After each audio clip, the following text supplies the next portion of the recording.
कभी आपने सोचा है कि जिंदगी का सबसे डरावना मोड़ कब आता है? वो मोड़ जब आपको लगता है कि आप सही रास्ते पर हैं, मगर हकीकत में आप मौत की तरफ बढ़ रहे होते हैं। मेरा नाम है राजीव सिंह, पेशे से ट्रक ड्राइवर, और जो कुछ मैं आपको सुनाने जा रहा हूं वह कोई मनगढ़ंत कहानी नहीं, बल्कि मेरी सच्ची आप बीती है।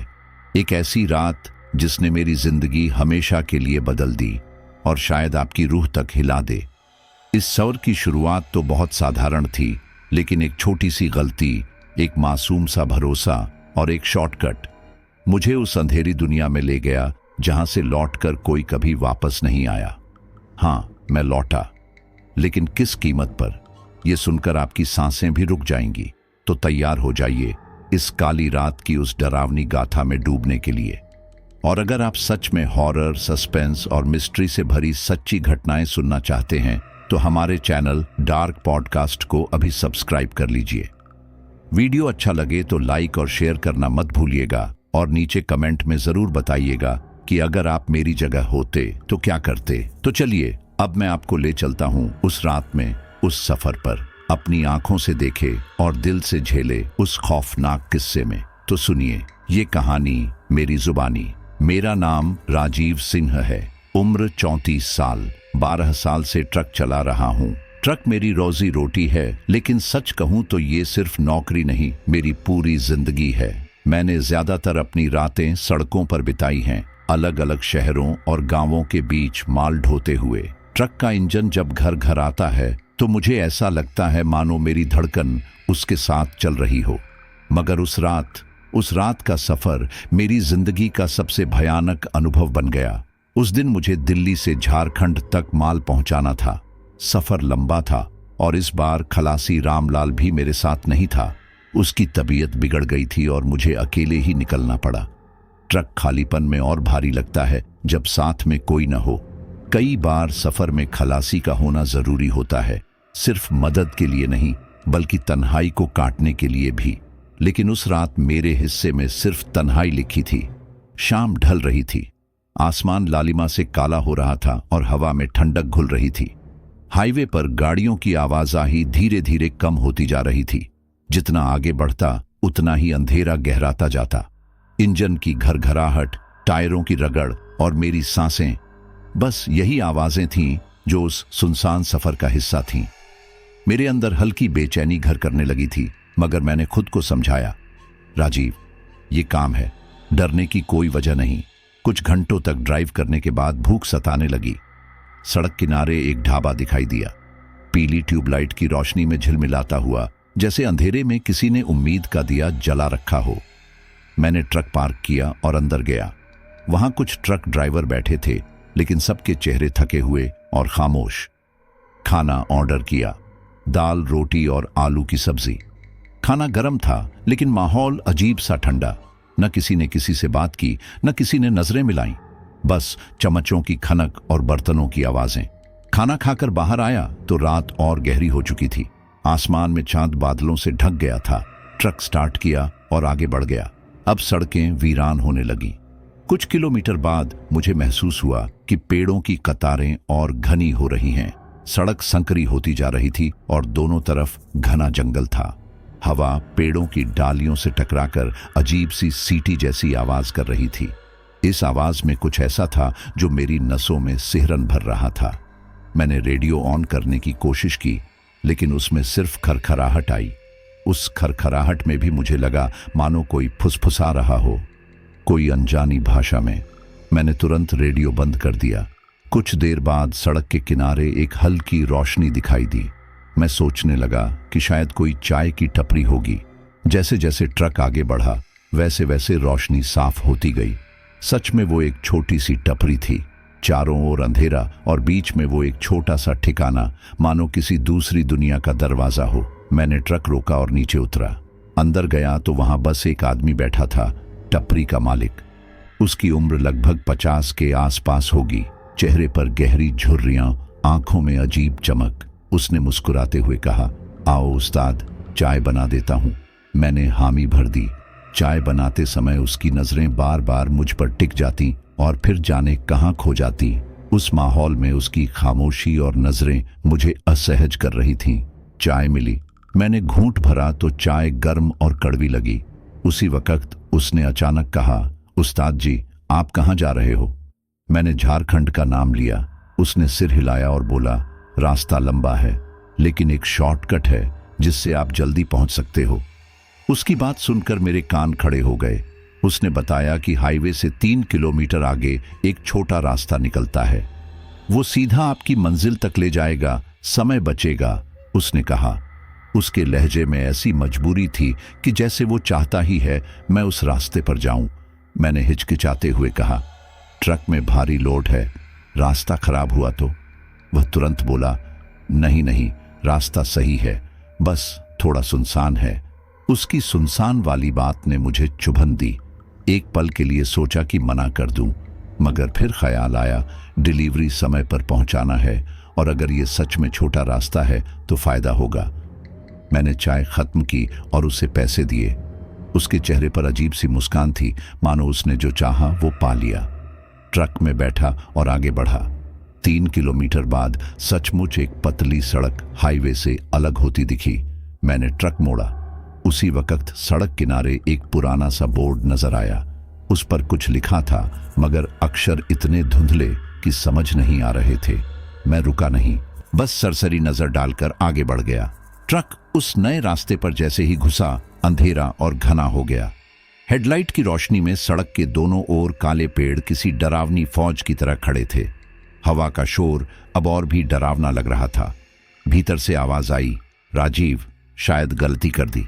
मगर अब लौटना नामुमकिन था। सड़क इतनी तंग थी कि ट्रक मोड़ना असंभव। इंजन की आवाज और दिल की धड़कन साथ साथ चल रहे थे। मुझे लग रहा था कि हर पेड़ के पीछे कोई खड़ा है, मुझे देख रहा है, इंतजार कर रहा है। आंखें बार बार शीशे में जाती और लगता मानो पीछे की सीट पर कोई बैठा हो, मगर हर बार सिर्फ साया और अंधेरा। उस सफर की शुरुआत ऐसे हुई थी जैसे किसी ने अदृश्य हाथ से मुझे खींचकर इस रास्ते पर डाल दिया हो। अब मेरे पास कोई विकल्प नहीं था, बस आगे बढ़ते रहना था। लेकिन दिल के किसी कोने में यह डर बैठ चुका था, ये रास्ता मुझे कहां ले जा रहा है और क्यों? ट्रक धीरे धीरे उस पतली सड़क पर बढ़ रहा था। दोनों ओर घना जंगल था और पेड़ों की डालियां मानो आसमान को छू रही थीं। रात पूरी तरह गहराई में उतर चुकी थी। सड़क पर हेडलाइट्स की रोशनी के अलावा कोई और रोशनी नहीं थी। हवा इतनी ठंडी और भारी थी कि सांस लेना भी मुश्किल लग रहा था। इंजन की घरघराहट और टायरों की रगड़ ही सिर्फ आवाजें थीं। बाकी पूरा इलाका जैसे मौत की नींद सोया पड़ा हो। मगर उस सन्नाटे में भी मुझे बार बार लग रहा था कि कहीं न कहीं कोई हल्की सी सरसराहट है, कोई मेरी हर हरकत पर नजर रख रहा है।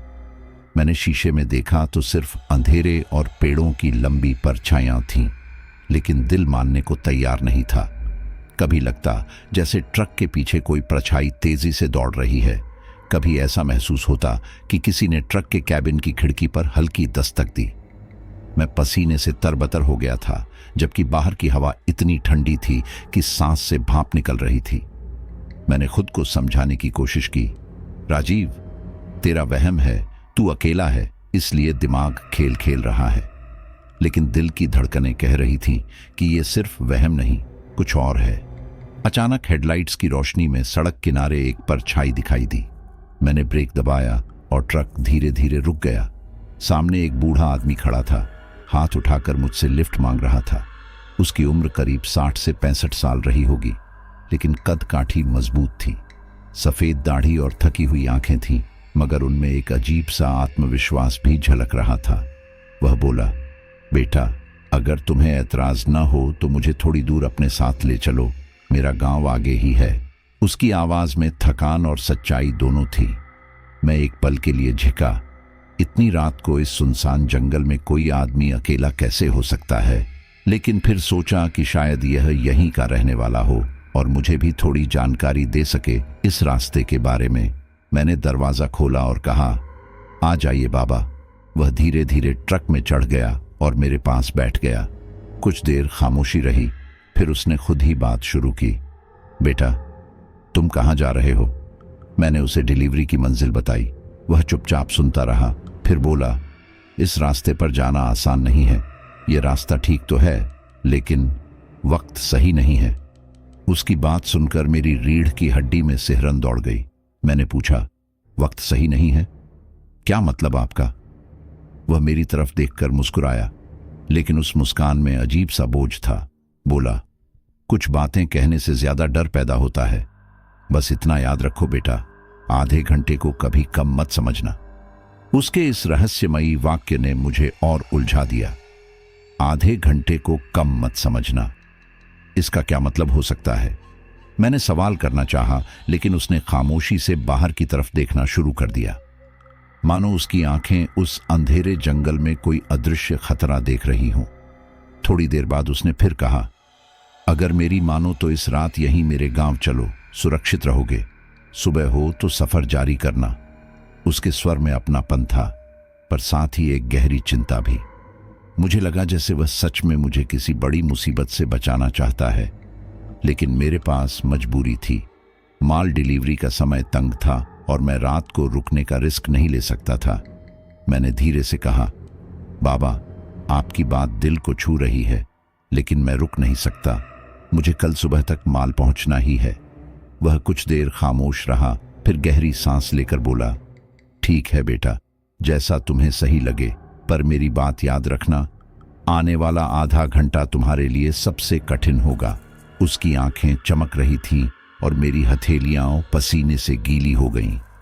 मैंने ट्रक की रफ्तार बढ़ा दी। दिल में डर और बेचैनी दोनों थे, लेकिन मैं खुद को संभालने की कोशिश कर रहा था। बुजुर्ग की बातें कानों में गूंज रही थीं, आधे घंटे को कम मत समझना। बाहर का अंधेरा और गहरा हो रहा था।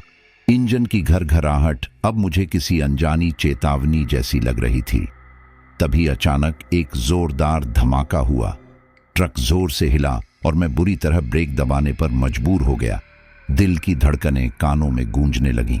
नीचे उतरा तो देखा ट्रक का पिछला टायर फट चुका था। वही हुआ जिससे मैं डर रहा था।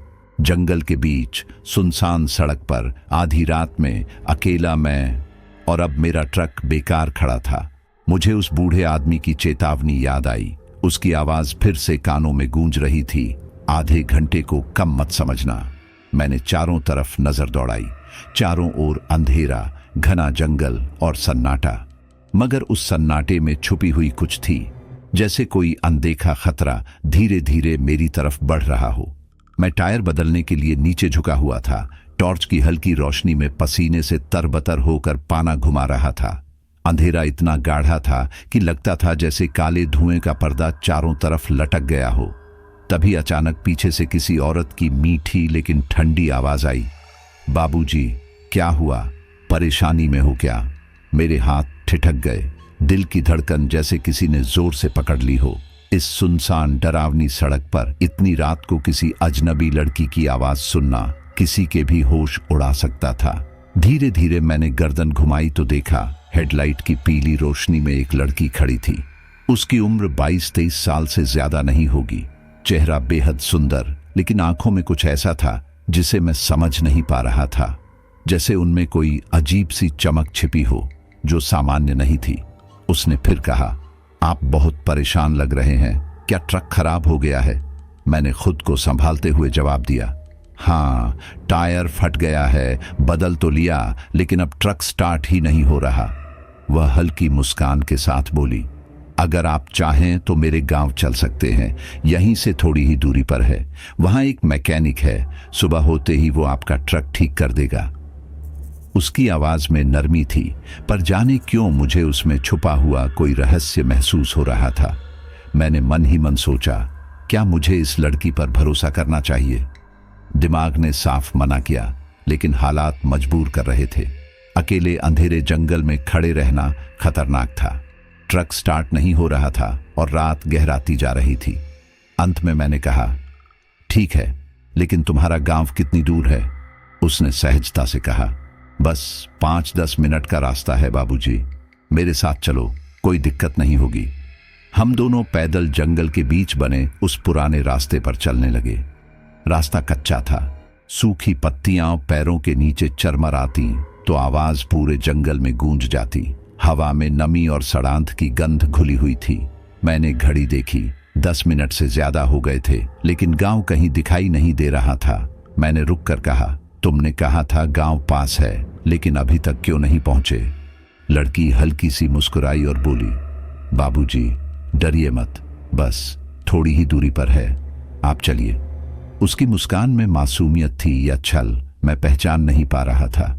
कुछ और देर चलने के बाद अचानक पेड़ों के बीच से एक गांव नजर आने लगा, मगर वो गांव सामान्य नहीं था। ज्यादातर घर मिट्टी और लकड़ी के बने हुए थे, आधे टूटे फूटे, मानो बरसों से किसी ने हाथ तक न लगाया हो। पूरा गांव खामोश था, जैसे वहां कोई जीवित न हो। कहीं कोई इंसान, कोई पशु, यहां तक कि कोई कुत्ता तक नहीं दिखा। सिर्फ हवा की सनसनाहट और टूटे खपरेल की चरमराहट सुनाई दे रही थी। मेरा दिल धड़कने लगा। ये कैसा गांव है जो घने जंगल के बीच दफन है और जहां कोई हलचल तक नहीं है। लड़की ने मेरी तरफ देखा और बोली, बाबूजी आइए, यही मेरा घर है। उसने एक घर की तरफ इशारा किया जो बाकी घरों से थोड़ा अच्छा था, मगर पुराना और जर्जर वह भी था। उसने दरवाजा खोला और मुझे अंदर आने का इशारा किया। मजबूरी में मैं अंदर चला गया। घर के भीतर मिट्टी और सीलन की गंध थी। दीवारों पर पुरानी तैलीय कालिख जमी थी। कमरे में एक पुरानी चारपाई, लकड़ी की अलमारी और एक टिमटिमाता दिया जल रहा था। लड़की ने कहा, आप हाथ मुंह धो लीजिए, मैं आपके लिए खाना बनाती हूं। उसके लहजे में इतनी सहजता थी कि मैंने चाहकर भी मना नहीं किया। थकान और डर से भरा होने के बावजूद मैंने पानी से हाथ धोए और बैठ गया। थोड़ी देर बाद वह थाली में खाना लेकर आई, मोटी रोटी, दाल और कोई हरी सब्जी। मैंने खाना शुरू किया, लेकिन मन में बेचैनी बनी रही। खाते खाते मैंने पूछा, तुम इस घर में अकेली रहती हो? वह मुस्कुराकर बोली, नहीं बाबूजी, मैं अकेली नहीं हूं। मेरी माँ कमला भी मेरे साथ रहती हैं, बस उनकी तबीयत पिछले कुछ दिनों से ठीक नहीं है, इसलिए वो दूसरे कमरे में आराम कर रही हैं। मैंने सिर हिलाया, लेकिन मन में सवाल उठे, अगर उसकी माँ घर में है तो अब तक सामने क्यों नहीं आई? खाना खत्म करने के बाद उसने कहा, बाबूजी आप थके हुए होंगे, चलिए मैं आपको आराम के लिए कमरे में ले चलती हूं। वह मुझे एक छोटे कमरे में ले गई। अंदर एक पुरानी चारपाई थी और खिड़की आधी टूटी हुई। उसने कहा, आप यहीं आराम कीजिए, अगर कुछ चाहिए तो आवाज दीजिएगा। फिर वह बाहर चली गई। मैं चारपाई पर लेट तो गया, लेकिन नींद आंखों से कोसों दूर थी। बाहर का सन्नाटा और उस लड़की की रहस्यमयी मुस्कान बार बार दिमाग में घूम रही थी। मुझे ऐसा लग रहा था जैसे इस घर की दीवारें भी मेरी सांसों की गिनती कर रही हों। हर कोना, हर दरार किसी रहस्य से भरी लग रही थी। अंदर से आवाज आ रही थी, राजीव, यह जगह सामान्य नहीं है, कुछ गड़बड़ है, बहुत बड़ी गड़बड़। रात का सन्नाटा कमरे में भारी चादर की तरह लटका हुआ था। मैं चारपाई पर लेटा हुआ था, मगर नींद बार बार टूट रही थी। बाहर कहीं से कोई आवाज नहीं आ रही थी, बस घर की दीवारों की सीलन और टूटी खिड़की से आती ठंडी हवा मुझे असहज कर रही थी। अचानक आधी रात के उस सन्नाटे को किसी अजीब आवाज ने तोड़ दिया। यह आवाज ऐसी थी जैसे कोई लकड़ी पर कुल्हाड़ी चला रहा हो। मेरी आंखें झपकते ही खुल गईं, दिल तेजी से धड़कने लगा।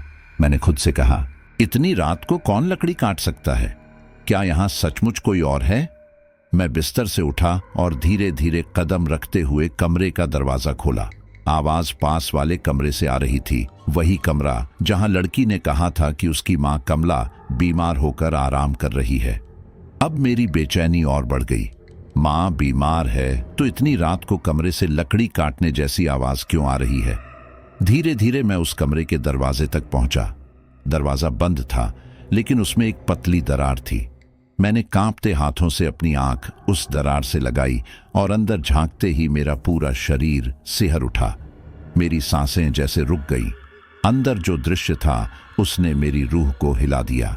एक बूढ़ी औरत जिसकी आंखों में खून जैसी लाल चमक थी, जमीन पर झुकी हुई थी और किसी इंसान का कच्चा मांस खा रही थी। उसके झुर्रियों भरे चेहरे पर खून के धब्बे लगे थे, दांत बाहर निकले और लंबे नुकीले नाखूनों से वह उस मांस को नोच नोच कर खा रही थी। वह और कोई नहीं, वही कमला थी, संध्या की मां। लेकिन अब वह बीमार और कमजोर औरत नहीं, बल्कि किसी खूंखार चुड़ैल की तरह लग रही थी। मेरी आंखें अभी इस भयावह नजारे को समझ ही रही थीं कि तभी सामने एक और परछाई दिखी। वह संध्या थी, लेकिन उसका रूप बदल चुका था। उसकी खूबसूरत शक्ल अब डरावनी लग रही थी। उसकी आंखें खून की तरह लाल थीं, होंठों से खून टपक रहा था और हाथ में एक बड़ी कुल्हाड़ी थी। वह कुल्हाड़ी से किसी इंसान की लाश को काट रही थी। लाश के टुकड़े जमीन पर बिखरे पड़े थे और कमरे की दीवारों पर इंसानी कंकाल टंगे हुए थे। मेरा गला सूख गया, दिल तेजी से धड़क रहा था, जैसे सीना फट जाएगा। मैंने देखा कि संध्या अपनी माँ से कह रही थी, माँ चिंता मत करो, अगला शिकार तैयार है, अभी थोड़ी देर में मैं उसे भी खत्म कर दूंगी। उसके शब्द सुनकर मेरी रगों में खून जम गया। मुझे तुरंत समझ आ गया कि जिस शिकार की वह बात कर रही है वह कोई और नहीं बल्कि मैं ही हूं। मैंने कांपते हुए पीछे हटने की कोशिश की, लेकिन अचानक मेरे पैर से फर्श की पट्टी चरमराई। डर के मारे पसीना मेरे माथे से टपकने लगा। मैं अपने कमरे की तरफ भागा और दरवाजा अंदर से बंद कर दिया। सांसें तेज तेज चल रही थीं।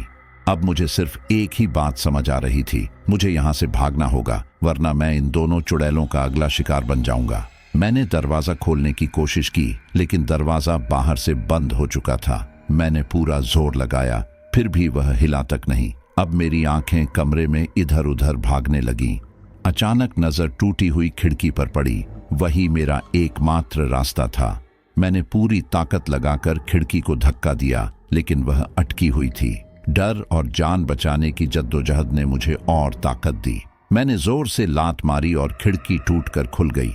बिना एक पल गंवाए मैं बाहर कूद गया। गिरते ही मेरे घुटनों में दर्द हुआ, लेकिन उस समय दर्द से ज्यादा मेरी जान की कीमत थी।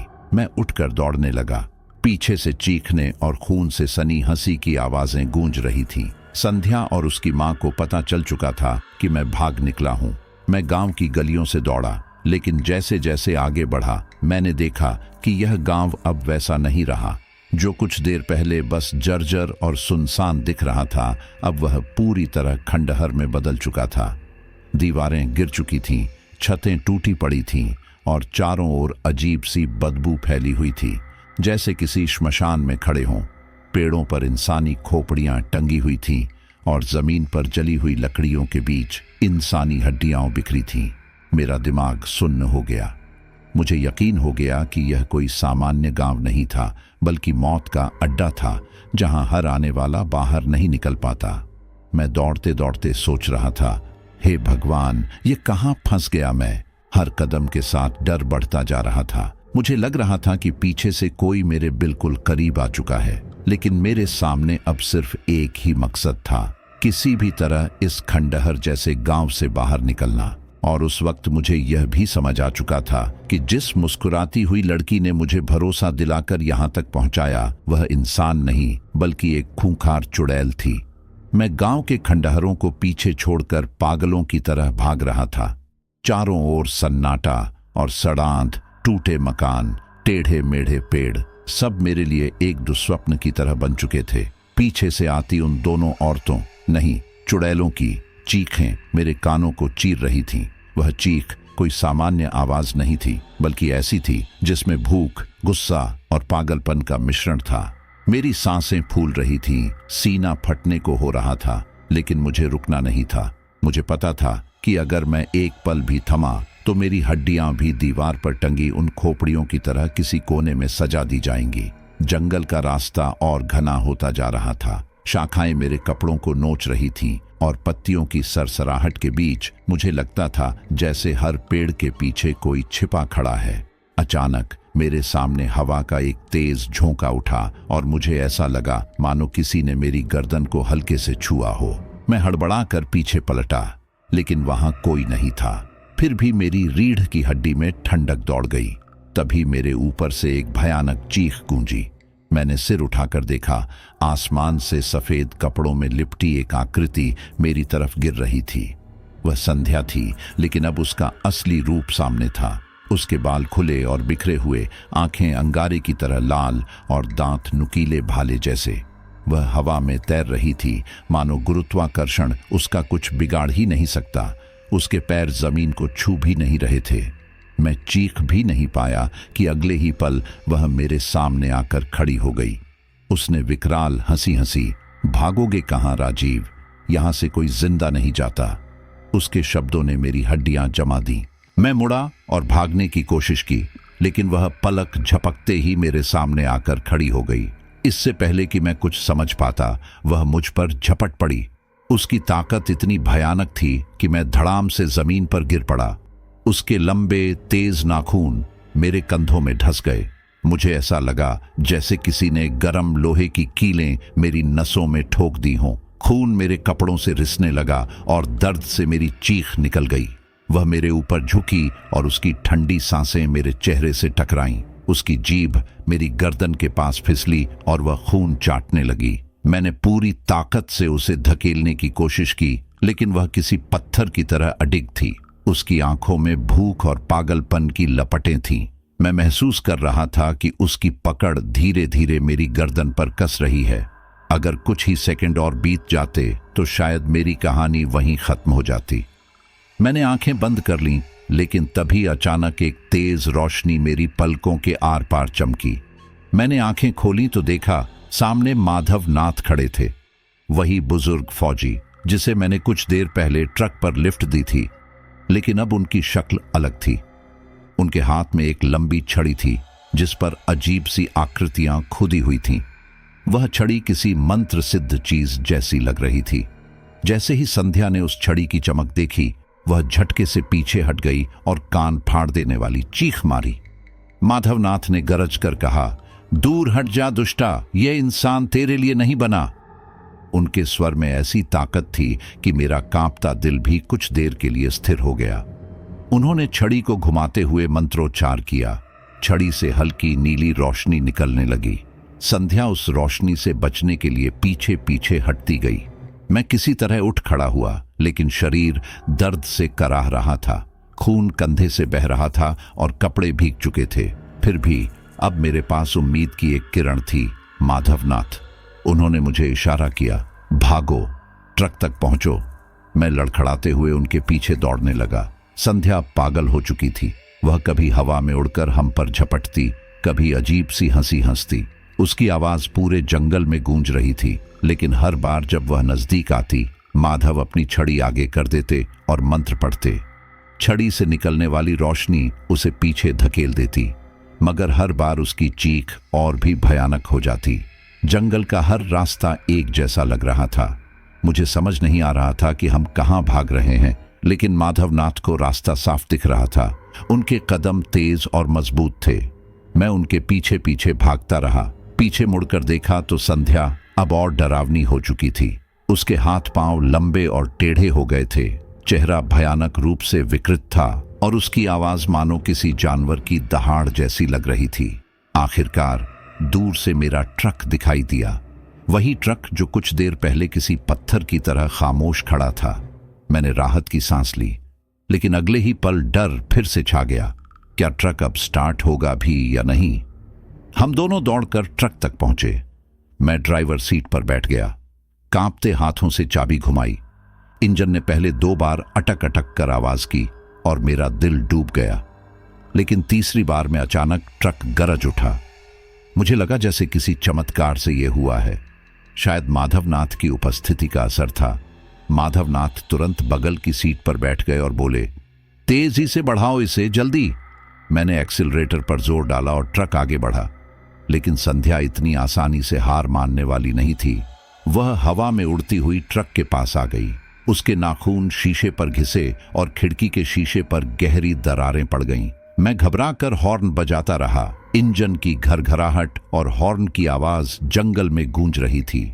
माधवनाथ छड़ी से बार बार मंत्र पढ़ते और उसकी चमकदार रोशनी खिड़की पर फैल जाती, जिससे संध्या पीछे हट जाती। लेकिन हर बार उसकी कोशिश और भी ज्यादा खतरनाक हो जाती। वह ट्रक के ऊपर कूद गई। छत से जोर जोर से धमाके होने लगे। मुझे लग रहा था कि अभी छत फट जाएगी और वह अंदर घुस आएगी। मेरी सांसें रुक रही थीं। मैंने पागलों की तरह ट्रक की स्पीड बढ़ा दी। पेड़, झाड़ियां और अंधेरा सब पीछे छूटता जा रहा था, लेकिन उसकी आवाज अभी भी पास थी। माधवनाथ ने गरजते हुए कहा, सीधे चलते रहो, जब तक इस शापित इलाके से बाहर नहीं निकलते मत रुकना। ये चुड़ैलें इस जगह से बाहर नहीं जा पाएंगी। उनके शब्द मेरे लिए सहारा थे।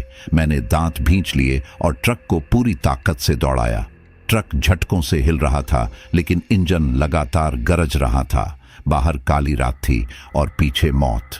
मैं बस यही सोच रहा था, क्या मैं इस नरक से जिंदा निकल पाऊंगा? ट्रक सड़क पर गर्जना करता हुआ भाग रहा था, लेकिन मुझे ऐसा लग रहा था कि हम कहीं पहुंच ही नहीं रहे।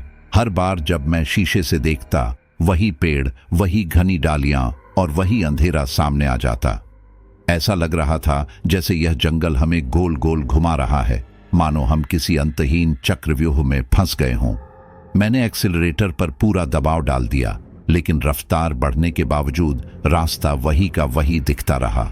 माथे पर पसीना बहने लगा और दिल में यह डर समा गया कि शायद यह कोई सामान्य सड़क नहीं, बल्कि कोई अभिशप्त भंवर है जो हमें बार बार अपने भीतर खींच रहा है। मेरी आंखें बार बार ट्रक के शीशों की तरफ जा रही थीं। एक पल को लगा कि पीछे कोई बैठा है। अगली बार लगा जैसे साइड मिरर में कोई सफेद कपड़े वाली औरत खड़ी है।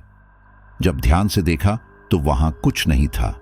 फिर अगले ही पल वही चेहरा सामने के शीशे में दिखाई देता, वही चुड़ैल जैसी शक्ल, लाल आंखें और भयावह मुस्कान। मैंने घबराकर झटके से सिर घुमा लिया, लेकिन दिल की धड़कनें इतनी तेज हो गईं कि सांस लेना मुश्किल लगने लगा। अचानक ऊपर से जोरदार धमाका हुआ। ऐसा लगा जैसे कोई बहुत भारी चीज ट्रक की छत पर कूद पड़ी हो। ट्रक हिल गया, स्टीयरिंग मेरे हाथों से फिसलने लगा। मैं बुरी तरह घबरा गया। फिर छत पर से लगातार धमाकों की आवाज आने लगी, जैसे कोई ऊपर दौड़ रहा हो। मैंने हॉर्न दबाया, सोचा शायद आवाज से वह चीज भाग जाएगी, लेकिन हुआ उल्टा। हॉर्न की आवाज जैसे इस जंगल को और गहरा और डरावना बना गई। माधवनाथ मेरी तरफ देख रहे थे। उनकी आंखों में कोई डर नहीं था, बस गहरी गंभीरता थी। उन्होंने धीमे स्वर में कहा, डरना मत राजीव, ये सब छलावा है, ये असली नहीं है। तुझे भ्रम में डालकर रास्ते से भटकाना चाहती है। याद रखना, किसी भी हाल में ट्रक मत रोकना।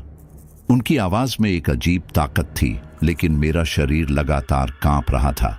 मैंने खुद को संभालने की कोशिश की और ट्रक को आगे बढ़ाता रहा। तभी अचानक दूर से रोशनी दिखाई दी।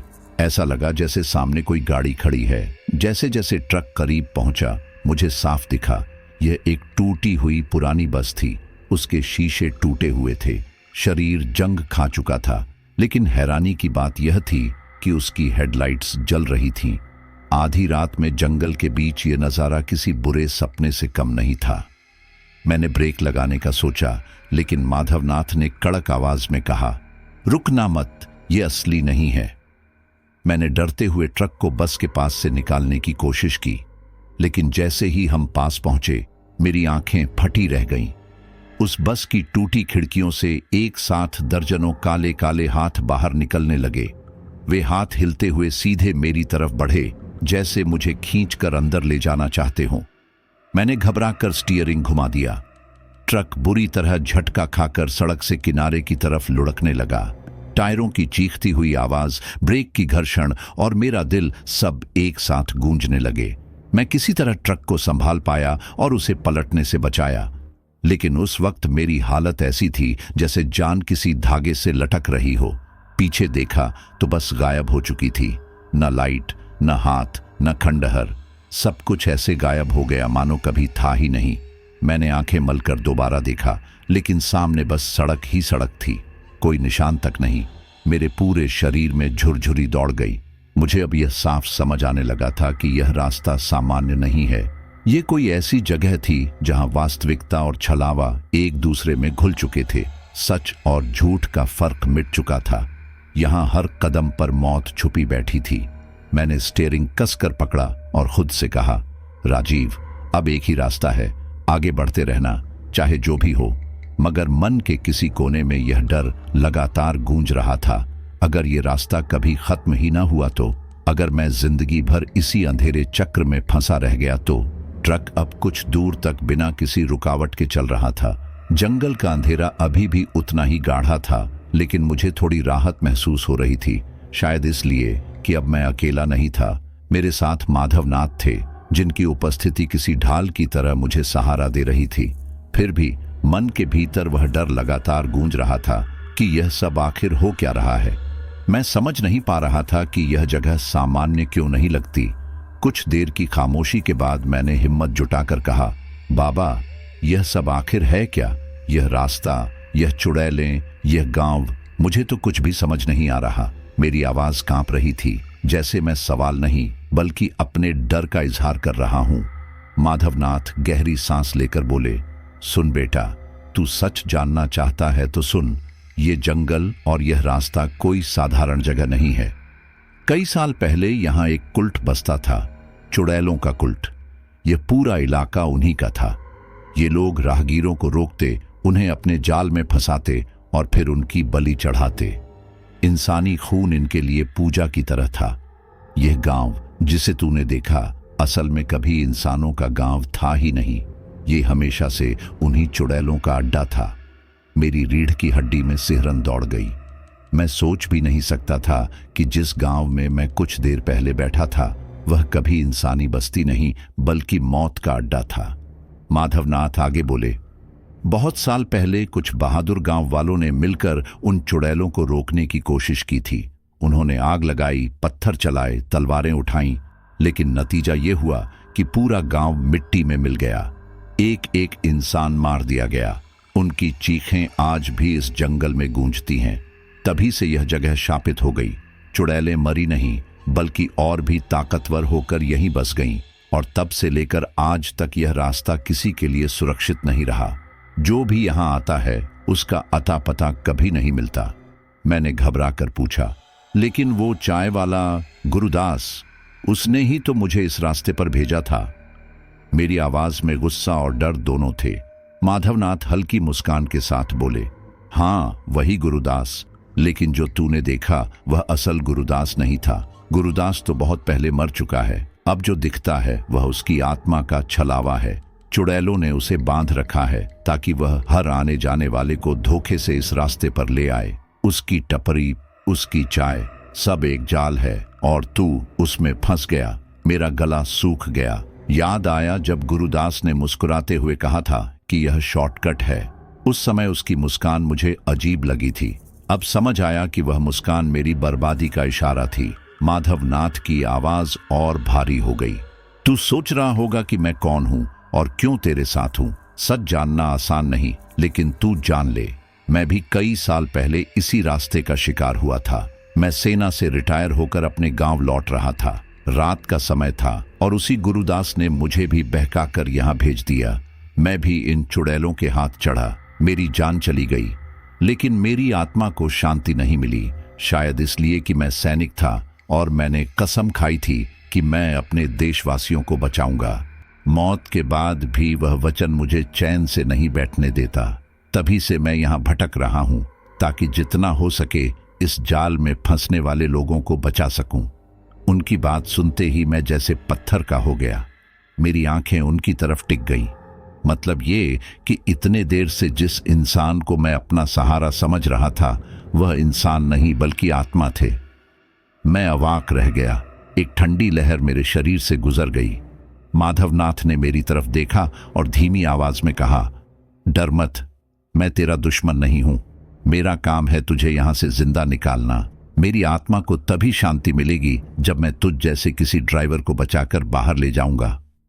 उनकी आंखों में अजीब सी चमक थी, जैसे दर्द और दृढ़ता दोनों एक साथ। मैंने कांपते स्वर में कहा, मतलब आप आत्मा हैं? वह मुस्कुराए, मगर उस मुस्कान में गहरी पीड़ा थी।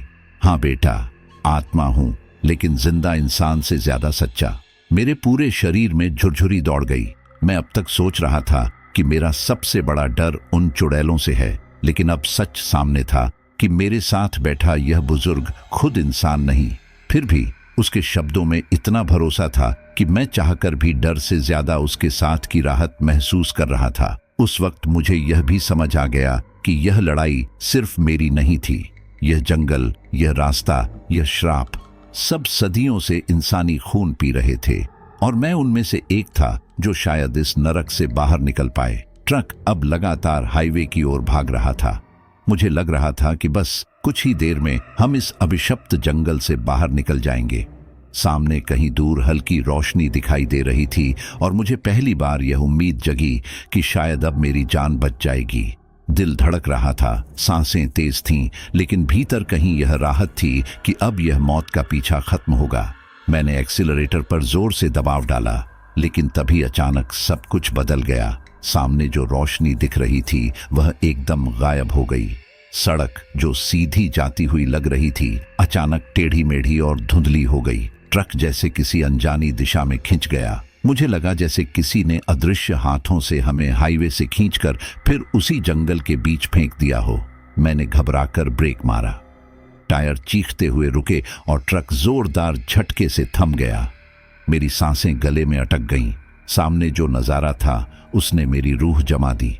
सड़क के बीच खड़ी थी संध्या, वही लड़की जिसने मुझे गांव ले जाकर मौत के मुहाने तक पहुंचा दिया था। लेकिन अब उसका रूप पहले से भी डरावना था। उसके चेहरे पर इंसानी मासूमियत की जगह खून से लथपथ दहशत थी। उसकी आंखें चमक रही थीं और होंठों से खून टपक रहा था। उसके पास ही खड़ी थी उसकी मां कमला, बूढ़ी चुड़ैल, झुकी हुई, लेकिन उसकी आंखों से नफरत और भूख की लपटें निकल रही थीं। मैंने डर से स्टीयरिंग कसकर पकड़ा और ट्रक दोबारा स्टार्ट करने की कोशिश की, लेकिन इंजन अटक गया। तभी मुझे लगा जैसे चारों ओर से सरसराहट और चीखों की आवाजें उठ रही हों। कुछ ही पलों में सैकड़ों परछाइयां पेड़ों से निकलकर सड़क पर उतर आईं। वे सब चुड़ैलें थीं, अलग अलग रूपों में। कोई आधी औरत, आधा जानवर, कोई हवा में तैरती हुई तो कोई जमीन पर रेंगते हुए। उनकी आंखें अंगारों की तरह चमक रही थीं और उनकी हंसी ने मेरी आत्मा तक हिला दी। माधवनाथ गरजे, राजीव ट्रक छोड़, अब यहां से पैदल भागना होगा। मैं समझ गया कि अब इस लोहे के डिब्बे में बैठना मौत को दावत देने जैसा था। मैंने बिना सोचे दरवाजा खोला और कूद पड़ा। हम दोनों जंगल की तरफ भागने लगे। पीछे से चुड़ैलों की चीखें गूंज रही थीं। हवा अचानक तेज हो गई थी, पेड़ हिलने लगे थे और जमीन से अजीब सी गंध उठ रही थी। जंगल में दौड़ते हुए अचानक मेरे पैरों के नीचे कुछ कठोर चीज आई। मैं लड़खड़ाकर गिरा और देखा जमीन से इंसानी कंकाल निकल रहे थे। सफेद हड्डियां मिट्टी से बाहर निकल रही थीं, जैसे जमीन खुद मुझे पकड़कर रोकना चाहती हो। मेरी आंखें फटी की फटी रह गईं। मैं उछलकर खड़ा हुआ और दौड़ने लगा, लेकिन अब हर कदम पर कोई न कोई खोपड़ी या हड्डी बाहर निकलती और उनकी खोखली आंखों के गड्ढे मेरी ओर ताकते। तभी संध्या की चीख गूंजी, अब बचने का कोई रास्ता नहीं राजीव, तुम्हारा खून हमारी ताकत को कई गुना बढ़ा देगा। आज तू भी हमारी अंधेरी पूजा का हिस्सा बनेगा। उसकी आवाज कानों को नहीं, आत्मा को चीर रही थी। मेरे पैरों की ताकत जवाब देने लगी थी, लेकिन मौत के डर ने मुझे दौड़ते रहने पर मजबूर कर दिया। मैं लड़खड़ाता हुआ गिरने ही वाला था कि अचानक माधवनाथ मेरे सामने खड़े हो गए। उन्होंने अपनी छड़ी उठाई और जोर जोर से मंत्रोच्चार करने लगे। उनके शब्द हवा में गूंजे और छड़ी से तेज रोशनी निकलने लगी। चुड़ैलें चीख उठीं, मानो किसी ने उन पर गरम तेल डाल दिया हो।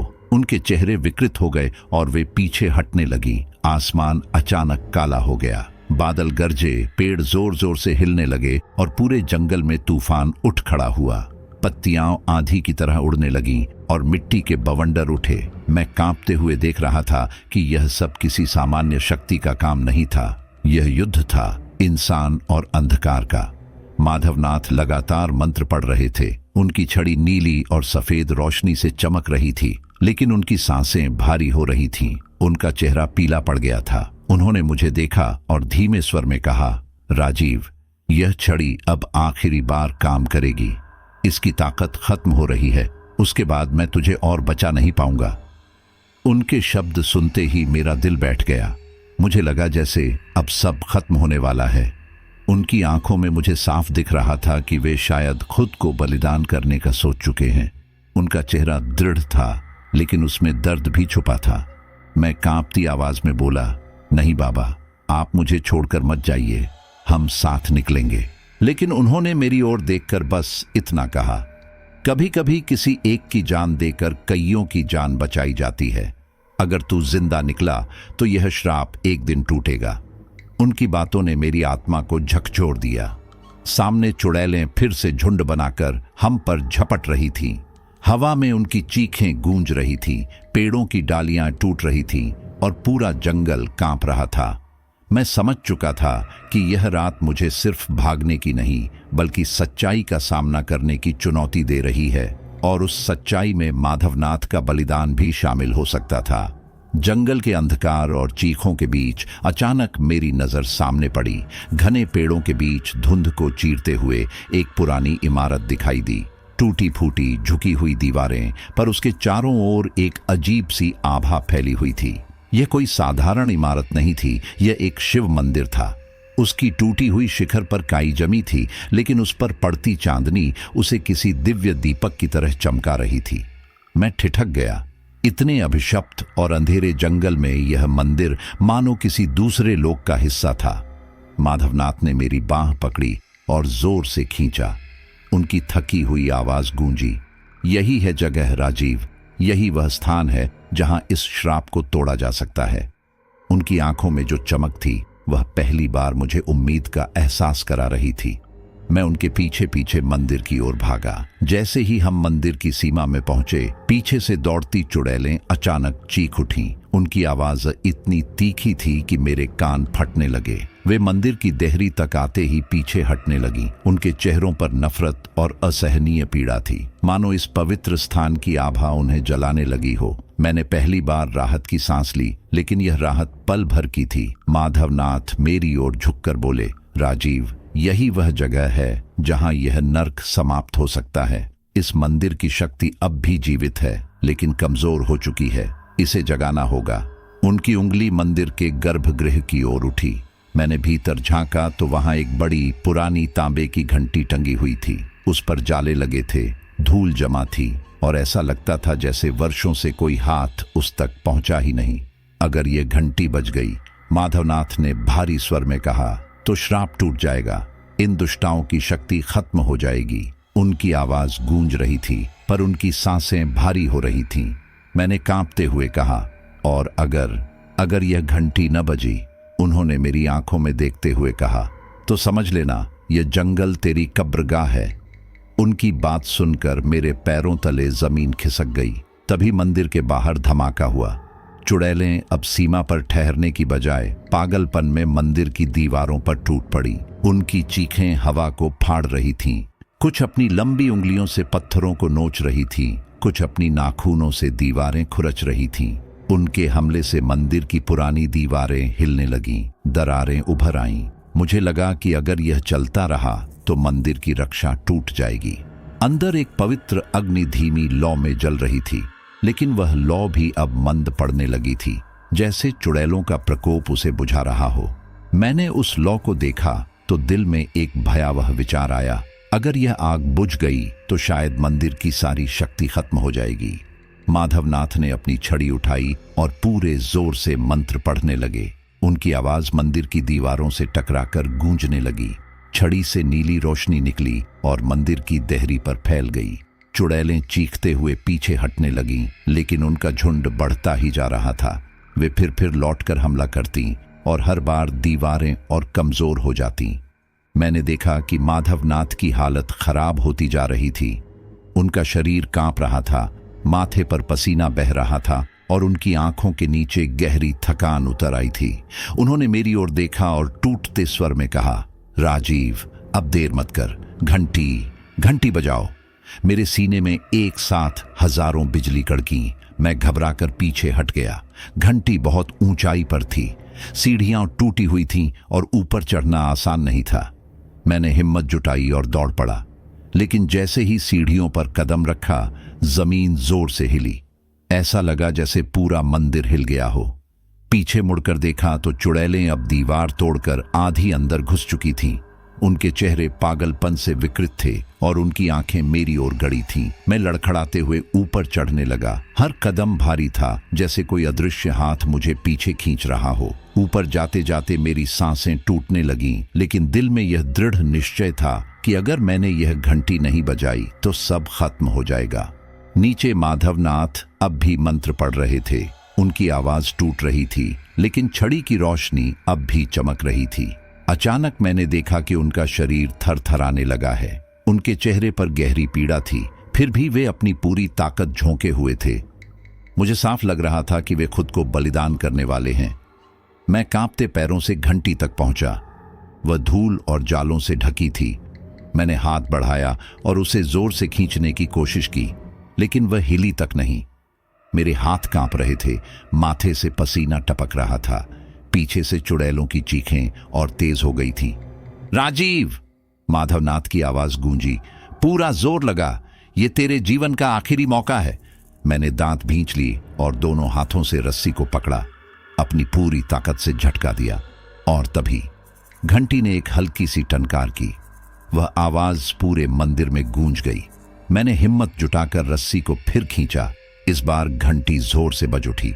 उसकी गूंज इतनी गहरी थी कि मुझे लगा जैसे पूरा जंगल कांप उठा हो।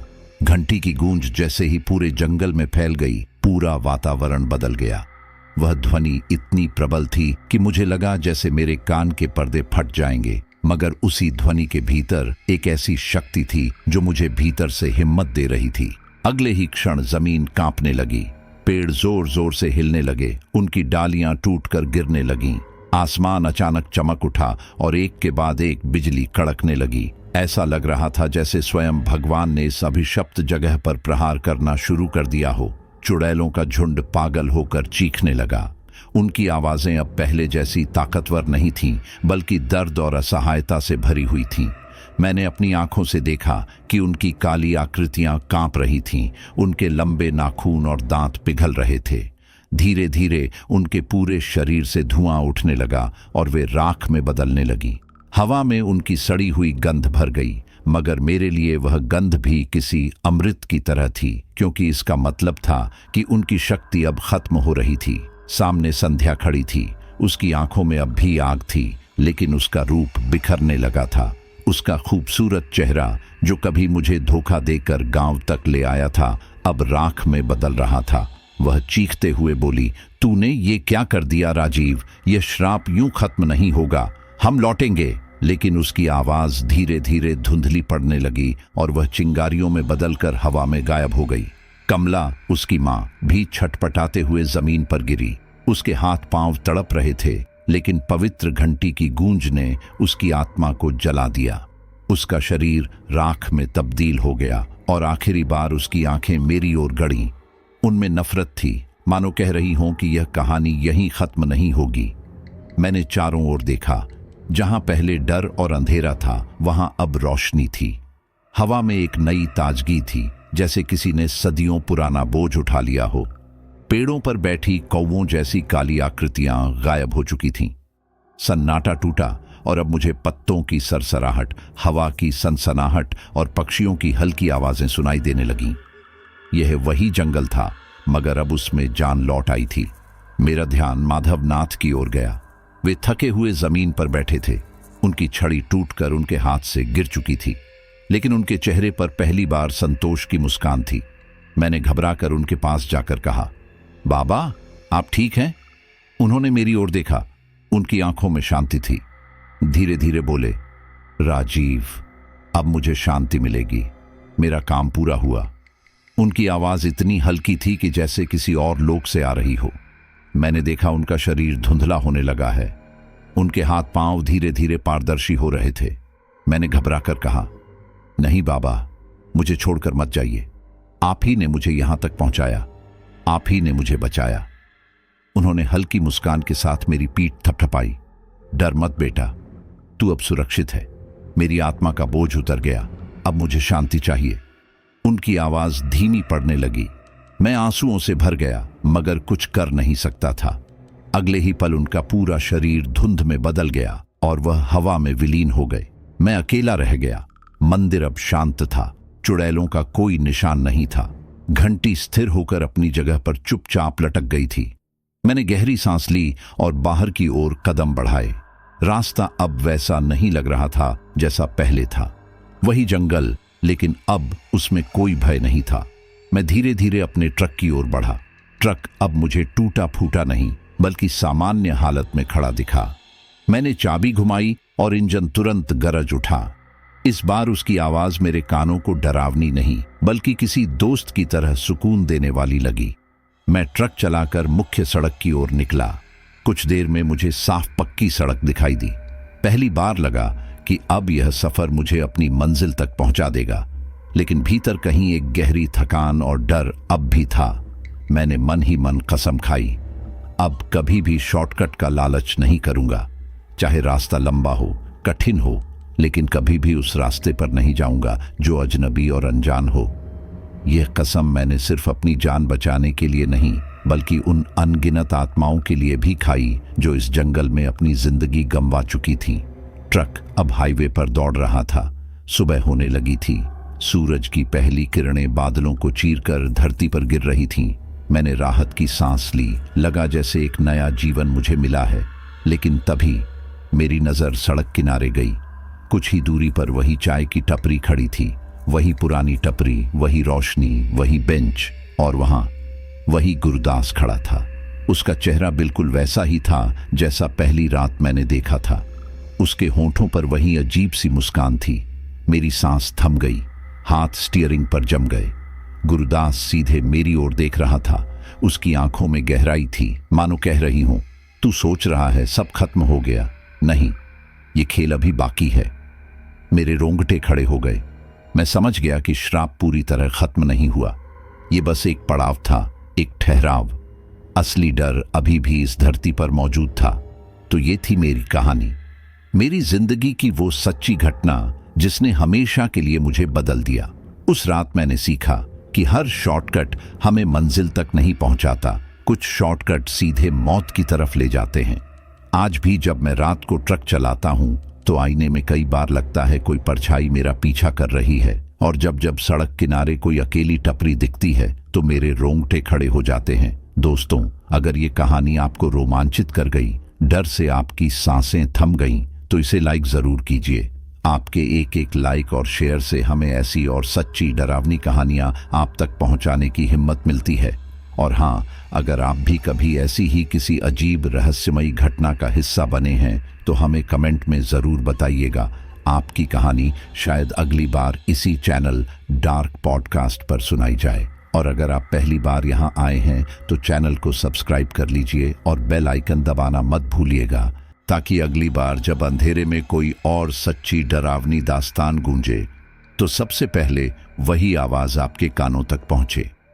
याद रखिए, ये तो बस एक कहानी थी, लेकिन कौन जाने अगली बार डार्क पॉडकास्ट पर सुनाई जाने वाली कहानी कहीं आपकी अपनी हकीकत न बन जाए।